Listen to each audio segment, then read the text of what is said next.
지금 현재 오세훈 서울시장 임기가 얼마 안 남았습니다.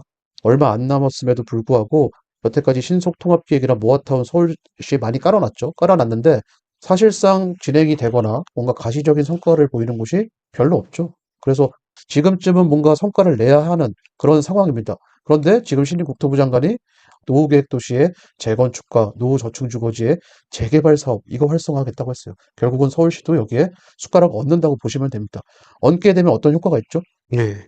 근데 딱 한 가지 부작용이 있을 것 같다는 생각도 좀 들거든요. 기존 질질 끌고 있는 그런 재개발 지역 중에는 심의 과정에서 서울이 도시계획과 어긋나는 듯한 그런 정비계획안을 이렇게 짜고 그러는데 뭐 경관에 안 맞게 35층 내지 뭐 50층 막 올린 그런 거를 막 제출하거나 아니면은 공공보행통로를 이렇게 차단하고 그럴 텐데 네. 그런 사업지들은 그럼 어떻게 될까요?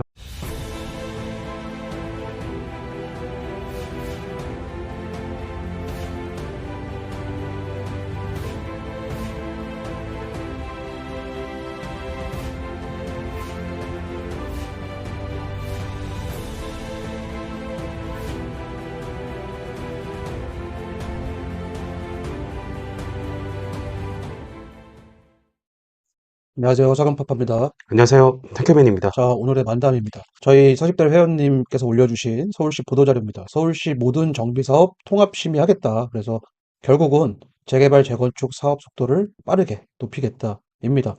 지금 1월 10일 날 새로운 국토부 장관이 이제 정책을 발표했는데 해당 1월 10일 정책의 핵심은 결국은 이제 건설 경기 활성화입니다. 건설 경기 활성화고 뭐 이제 언론에는 뭐 안전진단 면제해주겠다 뭐 이렇게 되어 있지만 정확하게 말씀드리면 사업 시행 인가 전까지만 받으면 된다. 그래서 결국은 조삼모사 아니냐라고 말씀하시는 분들 그래서 이제 별로 실효성이 없다라고 얘기하지만 결국은 사업 시행 인가 전까지만 받으면 된다.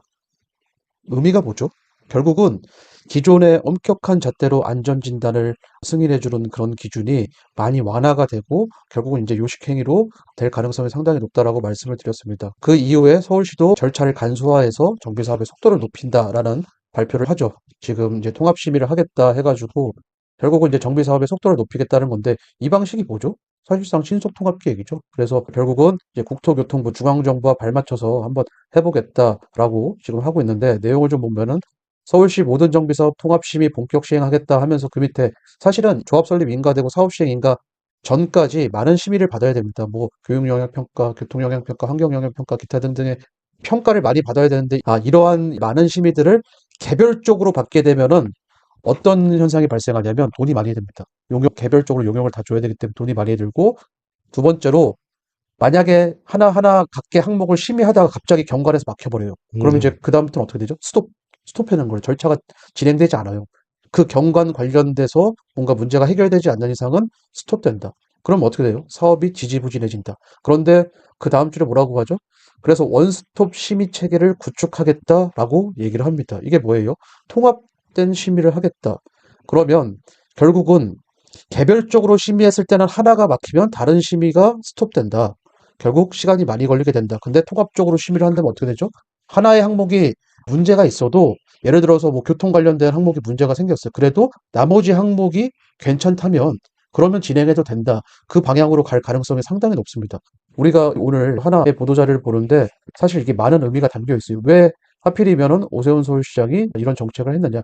우리는 정책의 의도를 잘 파악해야 됩니다. 왜냐하면 사실상 정치인들도 국민을 이용하죠. 우리를 이용해서 표를 얻고 그들이 하고 싶은 사업을 하고 그들의 이익을 위해서 국민들을 이용한다. 그러면 우리도 마찬가지로 정치인, 즉 권력자를 이용해야 됩니다. 그러기 위해서는 오세훈 서울시장이 어떤 의도로 이런 정책을 냈는지 그 의도를 좀 살펴볼 필요가 있습니다. 지금 현재 오세훈 서울시장의 임기가 얼마 안 남았습니다.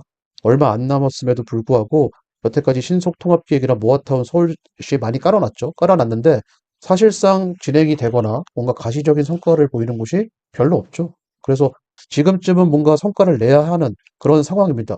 그런데 지금 신임 국토부 장관이 노후계획도시의 재건축과 노후저층주거지의 재개발 사업 이거 활성화하겠다고 했어요. 결국은 서울시도 여기에 숟가락 얹는다고 보시면 됩니다. 얹게 되면 어떤 효과가 있죠? 중앙정부로부터 행정적 지원과 재정적 지원을 잘 지원받을 가능성이 상당히 높죠. 그래서 우리는 이런 정책의 의도를 잘 파악하고 더불어서 이 정책을 이용해서 우리가 돈 벌 방법들을 잘 생각해 보면 됩니다. 자, 그래서 하나하나씩 보면은 네. 심의 절차를 개선하겠다. 이거 사실 건축 심의, 경관, 뭐 교통 이런 심의들이 막힘없이 되면은 결국은 2년 정도 걸려요, 2년. 예, 네, 이 그렇습니다. 네. 심의들이 막힘없이 되면은. 근데 이것도 빨리 돼야 2년이죠. 빨리 돼야. 근데 네. 통합으로 하면서 최대한 빨리 약 1년 정도 기간을 단축시키겠다. 이러면 사업비도 크게 줄어듭니다. 예, 그래서 뭐 통합 심의 대상은 모든 정비 사업이다. 모든 정비 사업. 그래서 주택 및 도시정비용 재개발 사업, 재건축 사업, 모든 정비 사업이고 단독주택 건축 및 재정비 촉진지구 내에 있는 정비 사업도 포함된다. 네. 기존에 뉴타운으로 지정됐다가 흐지부지하면서 재정비 촉진지구로 지정됐는데도 여전히 흐지부지한 사업들도 통합 심의를 통해서 빠르게 해주겠다. 그래서 모든 사업들을 구제해주겠다입니다. 결국 뭐죠? 건설 경기 활성화하겠다. 네, 그런 그렇습니다. 내용이죠. 네. 그래서 밑에 보면은 이제 내용이 있고 한봉영 서울시 주택정책실장은 사업 시행 인가까지 원스톱으로 심의를 해서 만족도를 제고한다. 뭐 이렇게 밝혔는데 그럼 우리는 투자자니까 어떤 투자 전략을 취해야 하는지 간략하게 정리를 해보면 결국은 국토교통부가 1월 10일 대책에서 최대한 빠르게 사업을 진행할 수 있도록 행정정책화를 간소화하겠다 발표를 했죠. 결국 그거를 서울시 지금 테스트하는 거예요. 전국 지자체 중에서 최초로 서울시에 이러한 정책을 테스트하는 겁니다. 그럼 이제 서울시의 도시계획은 전국 표준이라고 보시면 됩니다. 그래서 서울시의 이런 정책을 테스트했는데 만약에 효과가 있다라는 게 입증되면 어떻게 되죠? 전국에 뿌려줘요. 심지어 최근에는 서울시에서 효과가 나타나기 전에도 기타 수도권이나 지방광역시에서 그러한 정책을 빠르게 받아들여서 하는 경우가 있습니다. 예, 그래서 서울시의 효과가 입증되기도 전에 전국 정비 사업에 영향을 줄 곳들을 잘 찾아보면 되겠고, 특히나 하락기에도 돈을 벌고 싶은데 투자금이 별로 없는 분들, 즉 소액 투자자분들은 서울의 개발 공식이 적용될 만한 지방의 그런 곳들을 잘 찾아보면 되겠죠. 예, 그리고 결국은 원스톱 심의를 통해서 기간이 단축된다. 그 말은 뭐죠? 계단식 상승. 제가 계속 강조하고 있는 계단식 상승의 기간이 획기적으로 줄어들 가능성이 상당히 높죠. 그래서 투자자 입장에서는 내 현금 회수하는 기간이 줄어들 수 있겠구나. 그리고 끝으로 이런 통합 심의는 뭉뚱그려서 심의를 해준다는 거고 약간 경미한 문제는 그냥 넘어가 주겠다는 의도로 우리는 해석하면 됩니다. 그러면 규제에 의해서 경미한 문제가 있는 기존의 사업지들에게 좋은 기회가 될 것이고 그럼 이제 우리 투자자들은 경미한 문제가 있어서 뭔가 스톱이 된 사업지나 혹은 해제된 사업지 근데 재추진 가능성 있는 그런 곳들을 잘 찾아보면 되겠죠. 예. 네.